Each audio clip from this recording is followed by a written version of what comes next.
하나님 살아계십니다. 아멘. 오늘은 반드시 오고야 마는 날이라는 제목으로 함께 말씀을 나누고자 합니다. 사랑하는 성도 여러분, 우리 인생에는요, 우리가 미룰 수 없는 날들이 존재합니다. 학생은 시험 날을 미룰 수 없습니다. 농부에게는 추수하는 날을 미룰 수 없죠. 병원에서 수술 날짜가 잡히면 아무리 두렵고 떨려도 준비하지 않을 수 없습니다. 이처럼 우리가 살아가는 인생에서는요, 미룰 수 없는 날들이 반드시 존재합니다. 성경은요, 우리에게 또 다른 날을 말씀하고 있습니다. 바로 계속해서 함께 묵상하고 있는 여호와의 날입니다. 14절 말씀 함께 보도록 하겠습니다. 함께 읽습니다. 여호와의 큰 날이 가깝도다. 가깝고도 빠르도다. 여호와의 날의 소리로다. 용사가 거기서 심히 슬피 우는도다. 아멘. 스바냐 선지자는요, 그날이 멀리 있는 것이 아니라 가깝다, 빠르다라고 두 번이나 강조하고 있습니다. 인간의 관점으로 볼 때는요, 이 여호와의 날이 먼 것처럼 보일지 모르겠지만 하나님의 관점으로는 지금 바로 문 앞에 서 있는 날일 수 있습니다. 왜냐하면 하나님의 시간 계산법은 우리의 시간 계산법과는 다르기 때문입니다. 성경은 분명하게 말씀합니다. 베드로서 3장 8절 말씀입니다. 사랑하는 자들아, 주께는 하루가 천년 같고 천년이 하루 같다는 이 한 가지를 잊지 말라. 뭐라고 말씀하고 있습니까? 하나님께서는요, 하루가 천년 같고 천년이 하루 같다라고 시간의 개념이 우리와는 전혀 다름을 말씀하고 있습니다. 그런데 우리는 우리의 시간법대로 계산하면서 종종 아직은 괜찮다, 아직은 시간이 있다라고 생각을 한다는 것이죠. 그러나 인생의 마지막은요, 우리가 예상하는 것보다 훨씬 더 빨리 찾아올 것입니다. 2019년도 11월 달부터 2020년이 되었을 때, 코로나19가 전 세계를 덮쳤을 때 불과 몇 주 사이에 우리의 일상이 완전하게 마비되었습니다. 그리고 지금도 여전히 우리의 일상의 생활에서 상당수 많은 부분들이 코로나19로 인해서 바뀌게 되었죠. 마찬가지로 여호와의 날은요, 우리가 생각하는 것보다 훨씬 더 빠르게 다가올 것입니다. 그렇게 우리는 다가올 여호와의 날을 준비하는 삶을 살아야만 하는 것입니다. 왜냐하면 여호와의 날, 그날은 반드시 오고야 말 것이기 때문입니다. 스바냐 선지자는요, 여호와의 날을 단순히 종교적인 은유가 아니라 실제로 임할 사건임을 선포하고 있습니다. 그는 가깝다라는 표현을 반복하면서 임박할 것과 시급함에 대해서 강조하고 있습니다. 그날은요, 분노의 날이고 환난과 고통의 날이고 황폐와 파멸의 날일 것입니다. 15절 말씀 보겠습니다. 함께 읽습니다. 그날은 분노의 날이요, 환난과 고통의 날이요, 황폐와 패망의 날이요, 캄캄하고 어두운 날이요, 구름과 흑암의 날이요. 그리고 여호와의 날, 그날에는요, 도시의 성문과 요새가 무너질 것이며 나팔 소리와 전쟁의 소리가 가득한 날이 될 것이다 라고 16절 말씀에 이어서 말씀하고 있습니다. 당시의 유다는요, 정치적으로 아수르 제국과 제국의 쇠퇴와 바벨론의 부상 사이에 있습니다. 겉으로는 잠시 평안한 것처럼 보입니다. 하지만 실제로는 심판의 날이 문 앞에 다가오고 있는 것이죠. 선지자의 눈에는 보이지 않는 그 하나님의 시계가 보였던 것입니다. 왜냐하면 하나님께서 보여주셨기 때문이고 말씀하셨기 때문입니다. 그래서 스바냐 선지자는요, 여호와의 날이 가깝다라고 말하며 그날을 반드시 준비해야 한다라고 선언하고 있는 것입니다. 2001년 9월 11일을 기억하실 것입니다. 미국 뉴욕의 쌍둥이 빌딩이 테러로 무너졌습니다. 그날 아침까지 수많은 사람들이요, 평범하게 출근을 하고 일상을 보냈습니다. 그러나 몇 분 사이에 그 일상이 무너져 내려버렸습니다. 평범했던 날이 순식간에 재앙의 날이 된 것입니다. 그렇습니다. 여호와의 날은요, 그보다 더 빠르고 더 철저한 심판이 임하는 날이 될 것입니다. 사랑하는 성도 여러분, 오늘 우리가 자랑하는 재산, 건강, 자녀, 권력 등등은요, 여호와의 날, 그날에는요, 아무 소용이 없습니다. 우리의 참된 안전은 오직 주님께만 있음을 믿으시기 바랍니다. 그렇게 지금 우리는 이렇게 스스로에게 질문해야 합니다. 나는 주님 안에 거하고 있는가? 나는 여호와의 날을 잘 준비하고 있는가 말입니다. 여러분, 주님 안에 거하시길 간절히 소망합니다. 성경은 우리에게 거듭 말씀합니다. 여호와의 날이 얼마 남지 않았다라고 말이죠. 그리고 그날은 도둑과 같이 임할 것이다 라고 말씀합니다. 그렇게 깨어 기도하면서 우리는 그날을 준비해야 할 것입니다.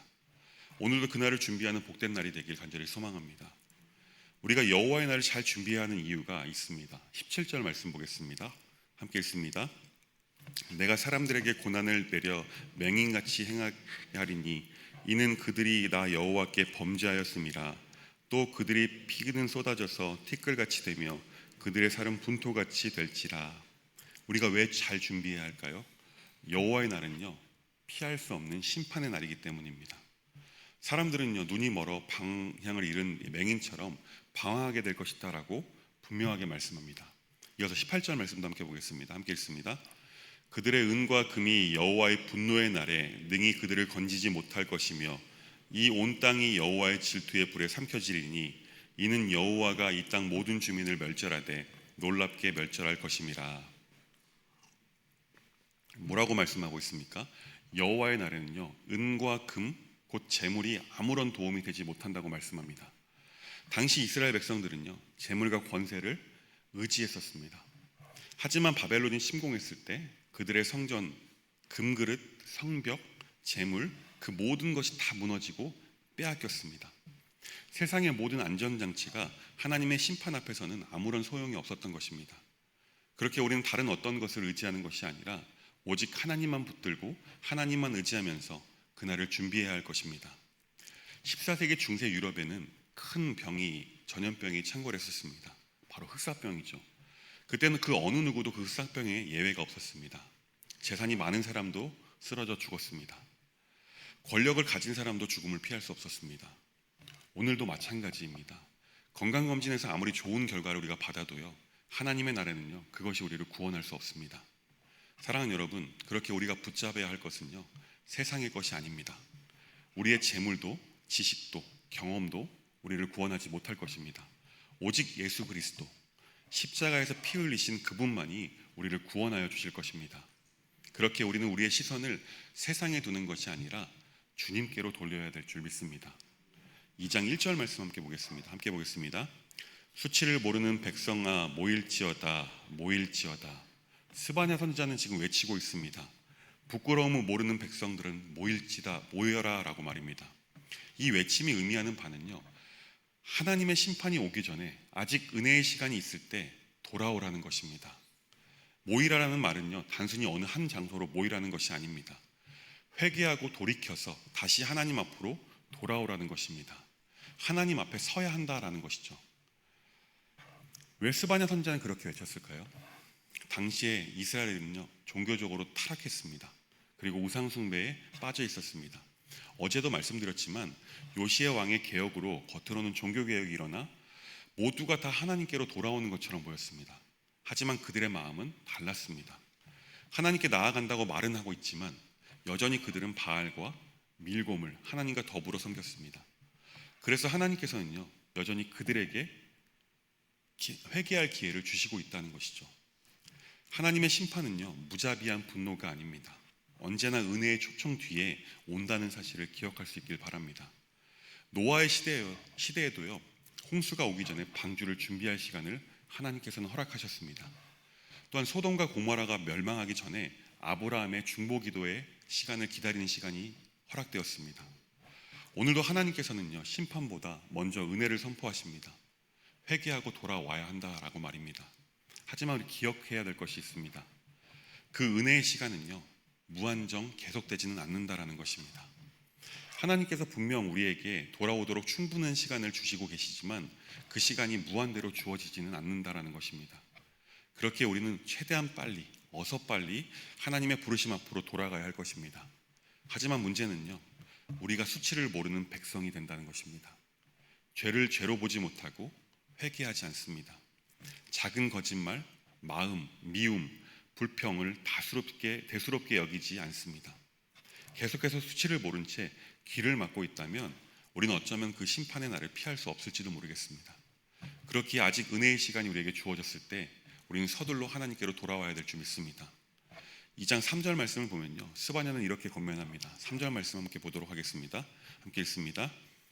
여호와의 규례를 지키는 세상의 모든 겸손한 자들아, 너희는 여호와를 찾으며 공의와 겸손을 구하라. 너희가 혹시 여호와의 분노의 날에 숨김을 얻으리라. 아멘. 심판에 피할 길이 있습니다. 그 심판에 피할 길은 분명합니다. 하나님을 찾는 것이다 라고 스바냐 선지자는 우리에게 교훈합니다. 또한 의와 겸손을 붙잡을 때 숨김을 얻는다 라고 말씀합니다. 숨김을 얻는다는 것은요, 하나님께서 그 여호와의 날에, 하나님의 날에 우리를 보호하시고 지켜주신다는 것입니다. 이스라엘 역사를 보면요, 대부분의 이스라엘 왕들과 지도자들은 교만했고 불의했습니다. 그러나 하나님께서는요, 겸손히 무릎 꿇는 자, 공의를 구하는 자를 남겨두셨습니다. 또한 그들을 통해서 새로운 역사를 이루어 가셨습니다. 사랑하는 여러분, 여호와의 날에 심판을 피할 길은요, 하나님 앞에 겸손히 무릎 꿇고 의와 공의를 구하는 것밖에 없다는 사실을 기억하시기 바랍니다. 화재가 났습니다. 불이 나면요, 살겠다고 고개를 뻣뻣이 들고 도망치다 보면요, 연기에 질식되어 목숨을 잃게 됩니다. 하지만 소방관의 안내를 따라 엎드려지고 낮은 자세로 이동한 사람은 살아남게 되는 것을 종종 보게 됩니다. 여호와의 날도 마찬가지입니다. 교만한 자는 망합니다. 그러나 겸손히 주님을 찾는 자는요, 숨김을 얻습니다. 우리가 진정으로 의지해야 할 것은요, 우리의 자랑이 아닙니다. 오직 주님뿐임을 기억하시기 바랍니다.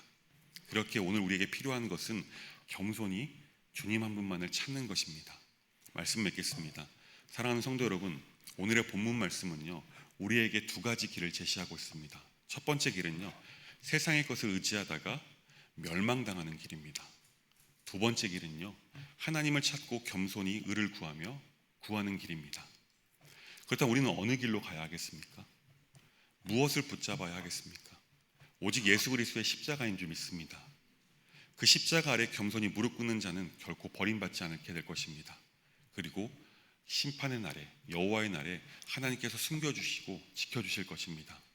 그렇게 오늘 우리는 여호와의 날을 두려움으로만 대하는 것이 아니라, 바라보는 것이 아니라 오히려 은혜의 기회로 붙잡아야 할 줄 믿습니다. 바라기는 주님께로 돌아와 겸손히 주님을 찾고 공의와 의를 구하는 성도님들 되시길 주님의 이름으로 간절히 축원합니다. 기도하겠습니다. 자비로우신 하나님 아버지, 오늘 말씀을 통하여 여호와의 날이 반드시 오고야 만다는 말씀을 주셔서 우리의 신앙의 상태를 돌아보게 하심에 감사드립니다. 세상의 재물과 힘을 의지하지 않고 오직 예수 그리스도만 붙잡게 하여 주옵소서. 우리의 교만함과 안일함을 버리게 하시고 겸손히 주님 한 분만을 찾고 붙들게 하여 주옵소서. 아직 우리에게 은혜의 시간이 주어졌을 때 회개하게 하시고 돌아오게 하시고, 그래서 여호와의 날에 숨김을 얻는 성도되게 인도하여 주옵소서. 예수님의 이름으로 간절히 기도합니다. 아멘.